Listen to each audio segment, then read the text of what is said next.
अदालत क्या इस बात का फैसला करेगी कि यहाँ पर राम का जन्म हुआ था कि नहीं हुआ था? ये कहानी नहीं, सच्चाई है सालों दर साल चले संघर्ष की, अटूट विश्वास की और समृद्ध सांस्कृतिक पुनर्निर्माण की। भगवान श्री राम के पुत्र कुश ने अयोध्या में श्री राम जी के कई मंदिर बनवाए। केवल अयोध्या में ही सीताराम के 3000 मंदिर थे।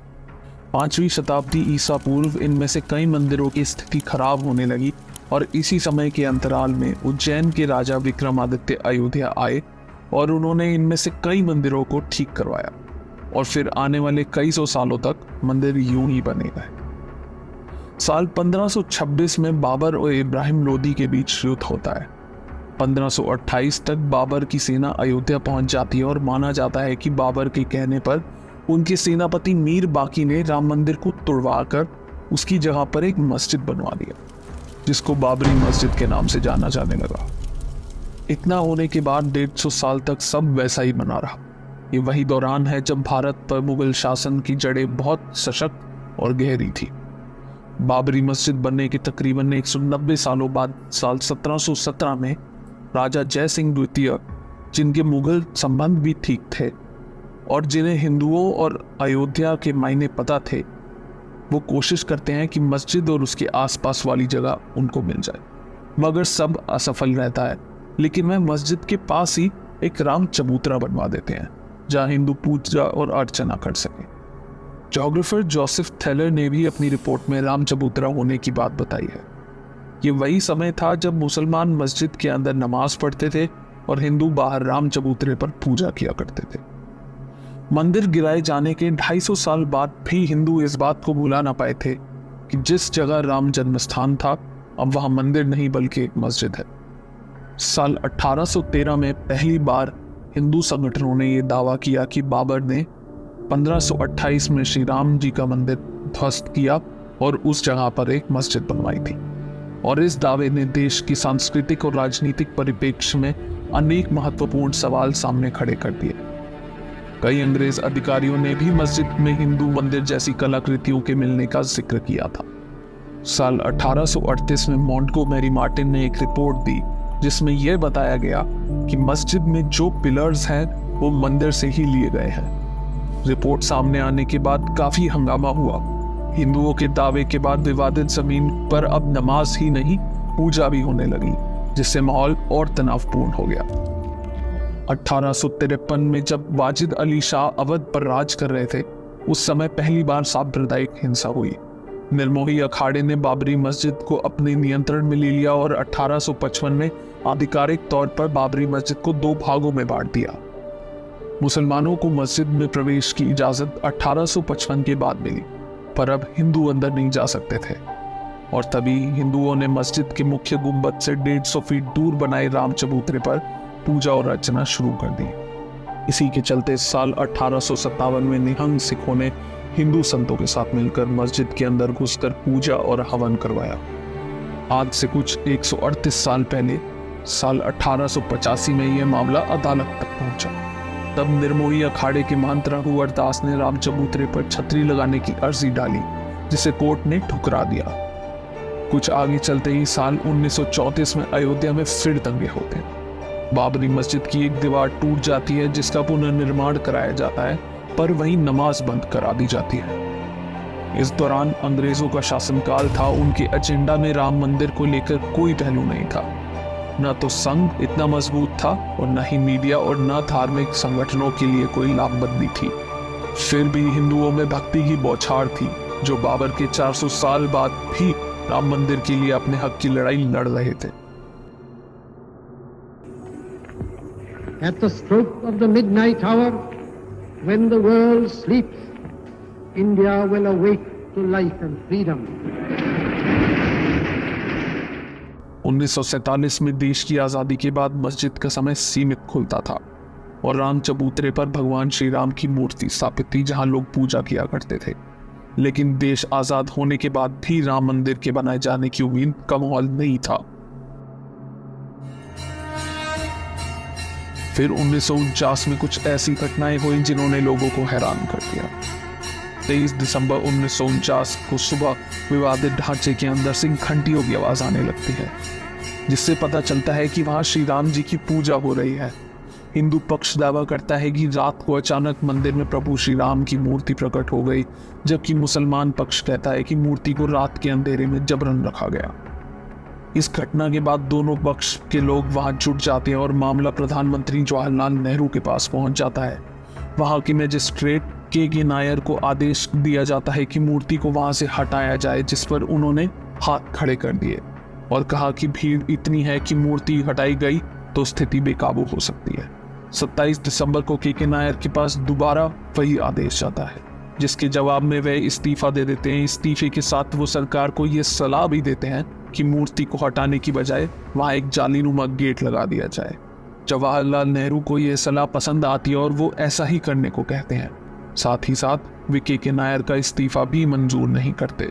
1950 में हिंदू महासभा के वकील गोपाल विशारद फैजाबाद जिला अदालत में एक अर्जी दाखिल कर रामलला की मूर्ति की पूजा का अधिकार मांगते हैं और इसके बाद आगे आने वाले 35 सालों तक हिंदू पक्ष और सुन्नी वक्फ बोर्ड उस जगह को अपने हवाले करने का अदालत में दावा करते रहते हैं, मगर कुछ बदलाव नहीं होता। 1976 में पहली बार साइट को एक्सकवेट किया जाता है, जिस पर आगे चलकर के मोहम्मद ने यह भी बताया है। तो ये मस्जिद है, उस मस्जिद का जो पिलर्स जितने भी है वो सब जो ना मंदिर का पिलर्स थे। तो 11th and 12th सेंचुरी का जो मंदिर का जो पिलर्स थे उसी को मस्जिद में रीयूज किया। मस्जिद जिन 12 पिलर पर बनी हुई थी वो मंदिर के ही अवशेष हैं और साल 1980 में बीजेपी के सामने आने के बाद राम मंदिर आंदोलन को लेकर चीजें बहुत हद तक बदलने लगती हैं। चतुर्थ में सुप्रीम कोर्ट ने हमें अधिकार दिया है कि हम कार सेवा करें, और जिसने मन में संकल्प किया हुआ है कि 30 अक्टूबर को वहां पर पहुंच करके कार सेवा करेंगे और मंदिर वहीं बनाएंगे। संघ, विश्व हिंदू परिषद और बीजेपी सब अपनी ओर से प्रयास करते हैं कि राम मंदिर आंदोलन में तेजी आए। 1984 में दिल्ली के विज्ञान भवन में एक कार्यक्रम में यह तय होता है कि मंदिर के लिए सीतामढ़ी से अयोध्या तक रथ यात्रा निकले, मगर उसी वर्ष श्री इंदिरा गांधी जी की देहांत के बाद यह कार्यक्रम टाल दिया जाता है और साल 1986 में कुछ ऐसा होता है जिससे देश में राम मंदिर के आंदोलन की दिशा ही बदल जाती है।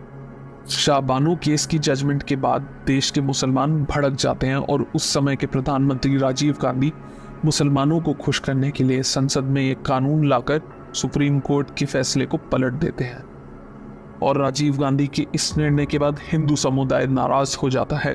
अब हिंदुओं को खुश करने के लिए वह बाबरी मस्जिद का ताला खुलवाकर वहां पूजा अर्चना शुरू करवाते हैं। अब इस फैसले से मुसलमान पक्ष फिर नाराज हो जाता है और 6 फरवरी 1986 को मुस्लिम लीडर्स बाबरी मस्जिद एक्शन कमेटी बनवाते हैं। 1989 में राजीव गांधी ने विश्व हिंदू परिषद को विवादित ढांचे के पास शिलान्यास करने की अनुमति दी। 1990 की शुरुआत में द्वारका पीठ के शंकराचार्य स्वरूपानंद सरस्वती को उनके समर्थकों के साथ उत्तर प्रदेश में मुलायम सिंह यादव की सरकार द्वारा अरेस्ट कर लिया जाता है। 25 सितंबर 1990 में लाल कृष्ण आडवाणी सोमनाथ से अयोध्या के लिए 10,000 किलोमीटर की रथ यात्रा प्रारंभ करते हैं, जिसके दौरान ही उनको गिरफ्तार कर लिया जाता है और जिस दिन अयोध्या में यात्रा का समापन होना होता है, बहुत बड़ी संख्या में कार सेवक अयोध्या पहुंचकर विवादित ढांचे पर झंडा फहरा देते हैं। भीड़ को बेकाबू करने की कोशिश में मुलायम सरकार सेवकों पर गोलियां चलवा देती है और कई कार सेवक शहीद हो जाते हैं। तारीख 6 दिसंबर 1992, जिसे शौर्य दिवस के नाम से भी जाना जाता है, लगभग 2 लाख कार सेवक अयोध्या पहुंचते हैं। उस वक्त कल्याण सिंह यूपी के मुख्यमंत्री और पीवी नरसिम्हा राव देश के प्रधानमंत्री थे। कल्याण सिंह ने अदालत को यह भरोसा दिया था कि कार सेवकों द्वारा मस्जिद के ढांचे को कोई नुकसान नहीं होगा। उन्होंने पुलिस को भी आदेश दिया था कि भीड़ पर गोली न चलाए, पर हुआ वही जो निश्चित था। 6 दिसंबर 1992 की दोपहर 1:55 पर पहला गुंबद गिराया जाता है। दोपहर 3:30 बजे करीब दूसरा गुंबद गिराया जाता है और शाम 5 बजे तक तीनों गुंबद गिरा दिए गए और उसी दिन उत्तर प्रदेश में राष्ट्रपति शासन लगा दिया। कल्याण सिंह ने अपने पद से इस्तीफा दे दिया और इसके बाद चले दंगों में तकरीबन 1000 लोगों ने अपनी जान गंवाई। मुंबई में हुए सांप्रदायिक दंगों में भी 900 लोगों ने अपनी जान गंवाई और न जाने कितने और लोगों ने देश के अलग अलग प्रांतों में राम मंदिर की लड़ाई के लिए अपने प्राणों की आहुति दे दी। इतना सब होने के बाद भी देश की अदालत ने 6-7 साल तक इस पर शांति बनाए रखी। जब 90 के दशक में भाजपा दोबारा केंद्र में आई, तब तमाम हिंदू संगठन राम मंदिर आंदोलन को लेकर फिर से अति सक्रिय हो गए। देश भर के अलग अलग कोनों में चल रहे मामलों को एक जगह लाया गया और वो था इलाहाबाद हाई कोर्ट। 1993 में सरकार ने एक 67.7 एकड़ जमीन के अधिग्रहण करने का अध्यादेश जारी किया। साल 2002 में वापस इलाहाबाद हाई कोर्ट बाबरी मस्जिद विवाद पर सुनवाई शुरू करता है।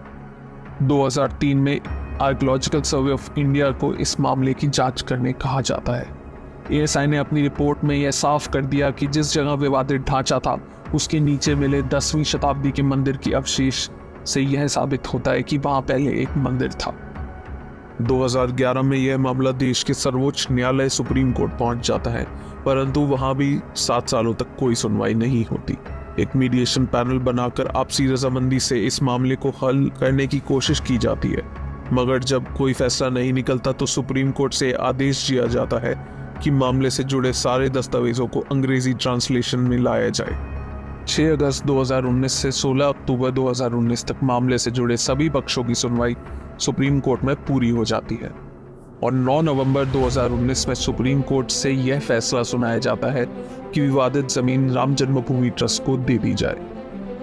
उस फैसले में 5 जजों की बेंच सिखों के पहले गुरु नानक देव जी के 1510 में राम मंदिर जाने का जिक्र भी करती है और उसके साथ कंपनसेशन के तौर पे सुन्नी वक्फ बोर्ड को 5 एकड़ जमीन अयोध्या के अंदर दिए जाने का ऐलान करती है।